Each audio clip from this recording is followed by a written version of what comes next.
God aften og velkommen til God Aften Danmark. Vi har i dag besøg af to berømte stjerner, som hedder Gustav og Linse. Og jeg vil starte med at stille et spørgsmål. Gustav, hvordan var det at være med i Diva i junglen? Jamen, det var bare fucking forfærdeligt, man. Der stod ikke noget spejl, man der var ikke noget luk, og man kunne ikke sætte sådan noget pisse eller noget som helst. Man kunne ikke se sig spejl i 2 minutter, eller så er jeg bare fucking skrækkeligt, så bare fucking. Jamen, så tænker jeg på en anden ting. Hvordan var det at komme ud til sådan en... Altså, på hvordan, og skatter, det har vi snakket om, det du skal ikke sidde og snakke i telefon, når vi er på tv, altså. Ej, det må jeg sgu da fuldstændig glemt, sorry. Nej. Det var bare Ja, lige ham, videre. der game der, ikke også? Altså, Nå, han jeg bliver tænker så på... sindssygt godt blå, det var helt vildt.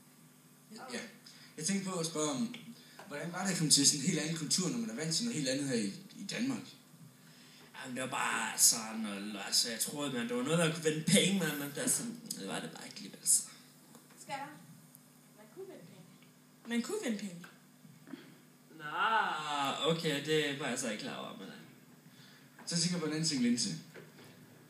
Du har jo været med i Paradise en lille smule i sæsonen, og du har færdig ved. Du har også været med i Danmark i... Nej, det var ikke Danmark. Familien fra Bryggen. Familien på Bryggen. Og hvordan er det at være sådan en mærkelig familie, som din familie jo er? Og altså bare er I jer selv, og ja, kan du fortælle om det?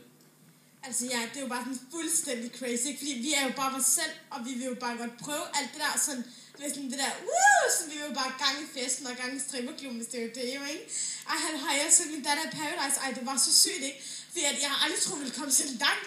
Og det var bare sådan virkelig, jeg satte på et tidspunkt bare virkelig og græd, fordi at jeg var så glad.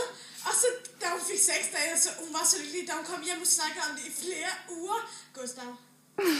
Nej, det var så vildt. Ej, altså, jeg var så rørt. Jeg kender ikke sådan en rigtig rørt mor. Kender jeg ikke det? Jo, det kender vi godt. Men det var, ja, det var ikke det, jeg spurgte. Men Gustav, så tænker jeg på en anden ting. Diva i junglen, hvordan var det at... Skat, ved du hvad? Altså næste gang, ikke også? Du skal altså ikke bare lade din telefon ringe, altså. Det har vi snakket om, ikke også? Næste gang, så får du ikke lov til at komme med, så er det bare det, ikke også? Ej, det var sgu da han der, den der gay der.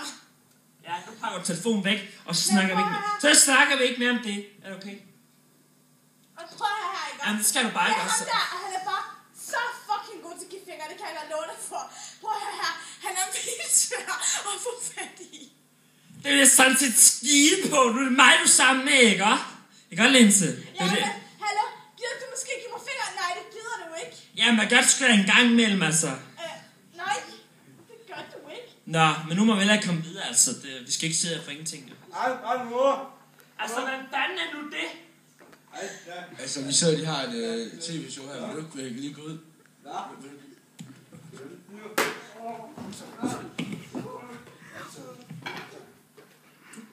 Altså, det er bare så hårdt at være supermodel. Det var Det var totalt ukundigt med hans søster. Og så det der med min datter. Og så var det sådan totalt så, ikke? Og så fik hun så lægge mega lækker mad. Kæft, det der stod ikke strivklubben. Fuck, det var mega nice, ikke? Og så var det sådan... Live TV. Det var fucking pisse. Han har det bare i. Altså, Op ad.